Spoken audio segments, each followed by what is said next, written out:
Welcome to Education in Focus. I'm Eliana Kernodle. We have discussed the ideas of intersectionality on this show before. Another area where this philosophy comes up is in the fat positivity movement, a taxpayer-funded workshop for Oregon sex education teachers, instructed teachers to embrace fat positivity and discussed how, quote-unquote, fatphobia relates to racism, oppression, and privilege. Joining me today to tell us more is Chalkboard News editor Brendan Clary. Brendan, you got access to these slides through a public records request. Can you walk us through some of the major points this presentation covered? Yeah, absolutely, Eliana. And I apologize. My voice is kind of on the fritz. Like over the weekend, I decided to take a hike and it's just recently coming back. So if everybody can kind of bear with me here, I think we can get through it. But yeah, so essentially this workshop was for, as you mentioned, sex educators in Oregon and some of the people who are like loosely affiliated with that kind of work. And essentially it is about sort of trying to be inclusive and intersectional and sort of focus on that comprehensive sex ed model that I've written about at Chalkboard. You know, it's trying to address the whole student kind of and sort of that entire sexual health for their lives sort of mentality of like students are going to be engaging in certain activities. So let's give them, you know, the tools that they need to do that in a safe and positive way. So it's sort of like a direct opposite of people who would maybe argue for like an abstinence-based sex ed model where you're trying to discourage students from doing that. And maybe not overtly, but that's sort of maybe like how it could be couched. And I think that there is a lot of tension between those sort of models of teaching sex ed. And so on that train as well, this would be this particular workshop was, you know, on understanding fat phobia. So sort of defining what fat phobia is and integrating best practices for fat positivity into sex ed work. And then trying to create that culture shift and that personal healing from internalized fat phobia. And I'm quoting directly from the slides here. And like, this is what the goals of the workshop were. Essentially, the idea behind the workshop is that sex educators and other people doing this work hold implicit biases toward large bodies and oppressive attitudes about body size and shape. And so it's kind of co-opted some of this language of, as you mentioned, intersectionality.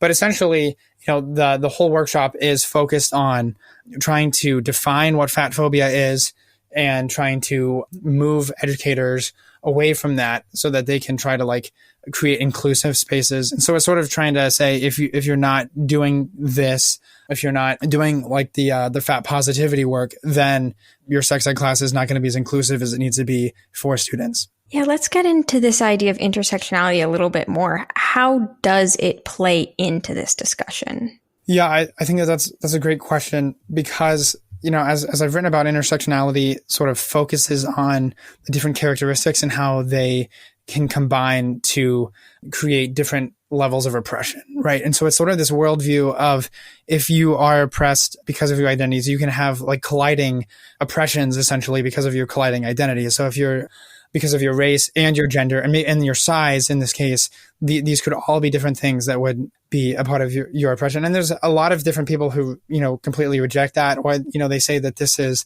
leading the way towards Marxism, right? And that the ultimate end of some of these, like of a liberation mindset, would be to no longer be oppressed. And that would be through some kind of like systemic change that would happen as people become aware. So it's sort of this idea is like invoking a lot of these different terms of like intersectionality and liberation. And those are mentioned in the piece, right? And so those are all kind of tied together. And it's basically trying to undo these systems of oppression, which hold people down. And so that's, you know, the sort of the thing with fat phobia, which is defined in the slide as a socially acceptable and widespread form of bigotry, stigma, or discrimination against fat people.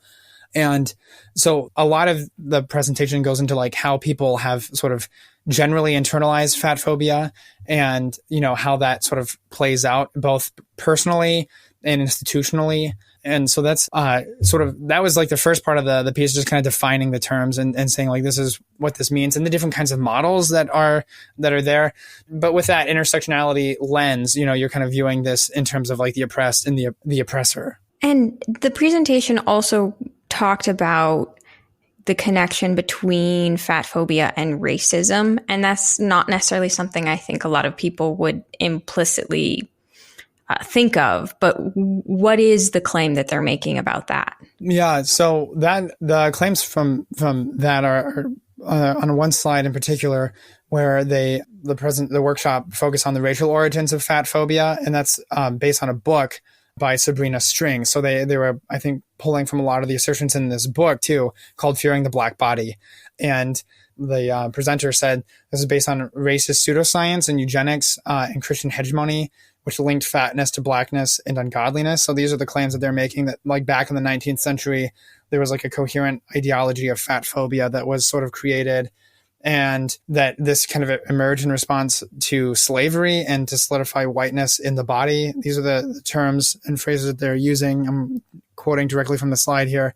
And that the contemporary obsession with thinness is rooted, quote, in anti-blackness. So again, these are sort of these ideas, and that obesity as public health crisis is reliant on many of the same ideologies as European race scientists. So sort of linking that, like, sort of traditional Western sort of ideas are kind of have always kind of opposed the fat positivity, or like had some of these ideas, as far back as the 19th century. That's kind of what the claims that they're making here, and that it is tied to colonialism and white supremacy. That's like another thing that was quoted in the presentation elsewhere. So then how do some of their specific claims compare to medical data? Because a lot of people hearing this, they would think about a lot of kind of the scientific background for like the obesity crisis that people have talked about. And this is sort of pushing back on that. But how does kind of the science play into this? Yeah, so that's a great question, because as I wrote in the piece, there's a lot of different initiatives to try to stop this, to stop the obesity epidemic, right? If you look at the amount of students who are overweight from the 1970s to today, I mean, it's like grown so much, right? And there's like, I think 1 in 5 teenage students in the United States is obese. And I think it goes up even higher if you include like overweight, right? So there's an issue from the CDC's point of view of like, we're looking at the nation, overall, and we're seeing that these are the health risks with childhood obesity, and how those play out later in life, and how do we kind of crack down on those. So there are these different federally funded, programs to try to help the nation and like with obesity, right? And kind of curb the obesity problem.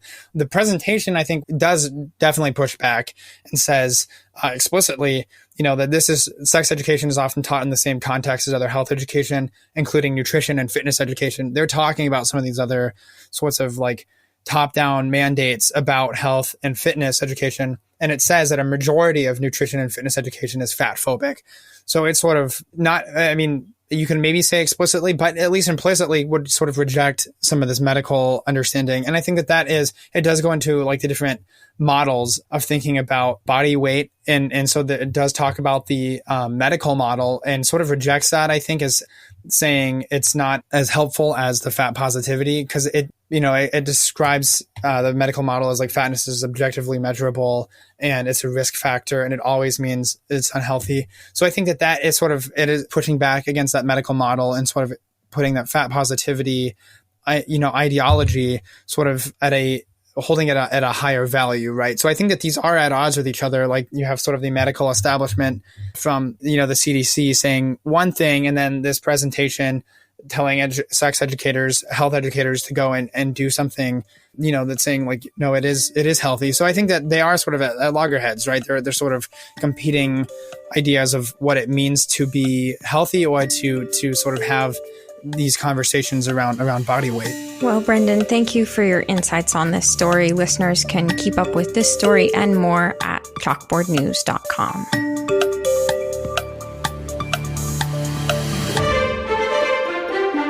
Attention parents, teachers, and taxpayers. Do you care about the decisions being made in K-12 public education? Do you want to know how those decisions impact your students and school district? Chalkboard News has you covered. We're delivering fact-based reporting on the policies that shape school safety, curriculum, and recovery from learning loss. At Chalkboard News, we're cutting through the politics and focusing on the facts behind the issues impacting students, teachers, and families. Get this news delivered to your inbox for free by signing up at chalkboardnews.com.